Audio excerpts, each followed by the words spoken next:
You know it's corrupt as hell here when the Florida Police Association is trying to save Punta Gorda Police Lee Coel and Chief Tom Lewis' job. Even after he let his dog maul a man for no light on his bicycle and then Tom let him use a real gun to execute Mary Knowlton. Punta Gorda police officers' employment still in limbo. By Ann Easker. Staff writer.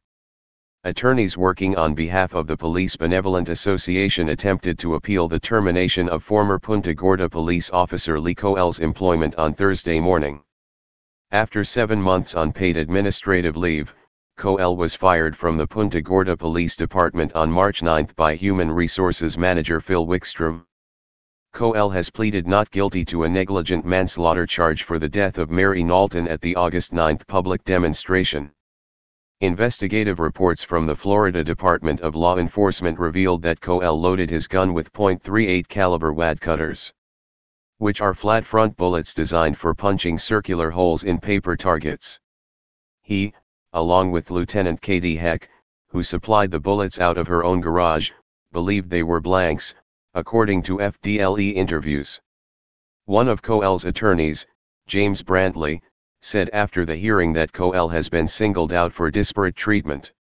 They've confirmed during the hearing that not a single other employee of the police department or the city has received so much as a written reprimand, he said.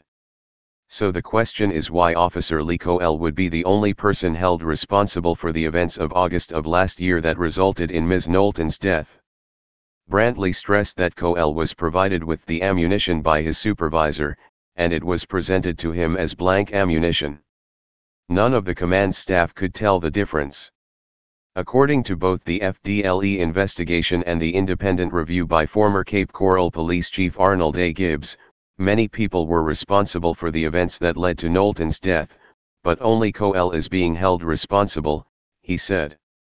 City officials have stated that administrative violations will be dealt with after the criminal cases are resolved, but Brantley asked why Coel has been fired, when Police Chief Tom Lewis is on indefinite paid administrative leave.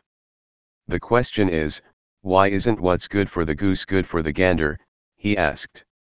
Why isn't the city taking the same approach with a lower-level employee, Officer Lee Coel? Both sides have until May 15 to file a post-hearing brief, stating their argument. Then, City Manager Howard Koenig will have 14 days to make a decision. Coel was not present at the hearing, which was closed to the public. According to Sandy Porta, a crisis management specialist hired by the city, the final outcome could be anything across the spectrum of disciplinary action. She admitted that many people have expressed the opinion that the community may not feel safe if Coel stays on with the police department. However, the decision must be made in accordance with the law, as it relates to law enforcement. Whatever decision Howard makes will be in accordance with the officer's Bill of Rights, she said. He'll try to do what's best for everyone involved. Brantley said he's not sure he can see Coel continuing as a police officer anywhere after the life-changing events of last August. But that's not the issue, he said. The issue is, if we're not going to take disciplinary action against anyone else, why are we terminating his employment? Why aren't accommodations being made for him as they are for other employees? Coel is scheduled to appear in court for criminal case management on May 18. Police Chief Tom Lewis, who has been charged with culpable negligence in relation to the incident, has a case management conference on April 28. Email, aeasker@sun-herald.com.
Hey Charlotte County, this is Charlotte County Cop Watch, and I wanted to explain what fair use is. You can use pieces of news articles if you're doing it for news reporting, you have commentary, and you're doing it for education purposes. So that's what fair use is, as you can see right here. Another reason why I wanted to make this video is to let you know I have just joined with Patreon. A nice thing with Patreon, I make no money on YouTube. They took the money away years ago, and so this is another way to give, and it's a nice thing too because you can give monthly. You can give $1, $5, $10, whatever. I do 4 to 5 hours a day on trying to wake the sheeple up on how corrupt it is and different ways that you can fight the corruption. So Patreon is a way that you can do it, and then of course the old way is still there. Donate to Charlotte County Cop Watch with PayPal or credit card. So keep that in mind. 4 to 5 hours a day. I make no money, but the corruption happened to me and I'm sick of it, so I'm trying to wake people up. But my wife would love it if if we could get some help out there. There's 47,000 subscribers. Just think if each one of you subscribers just gave let's say actually yes, $1 a month. 47,000 subscribers gave $1 a month. That would be awesome. That's not going to happen. But anyways, that would be great if it did happen. But do the math in your head. Just think about it. Like I said, 4 to 5 hours a day. I get no money from YouTube. YouTube has gone nuts. You can't do anything anymore. They're taking the money away everywhere. So these are a couple different ways that you can still help out with all this time that I put in. And as you know, I'm in a special situation where at least I can do it. 4 to 5 hours a day. We have a cleaning company during the day. That's what allows me to do this, and we're debt free. So this is my hobby. I don't go fishing and all that other crap. I try to save the world. So help me out to make the wife happy, man. In fact, if you guys did give $1 a day, and there was 47,000 of you, and you did it, and each of you gave $1, and that was every month, oh my God, yes, I could quit. I could start suing them. Another idea too that we have is if I got some funds, we could actually contact everyone that has been ticketed and or arrested and put in jail and start sending them postcards to let them know we're here, and to see if everything went all right, and if it didn't, find out their story. So we could even do more investigations and more lawsuits. Lawsuits take money. So just think about that. 47,000 of you so far right now. $1 a day. $1 a month on Patreon, or $5 a month Patreon, 10, 20, whatever. Just do the math in your head, help out. This is a lot of work every single day. Thanks.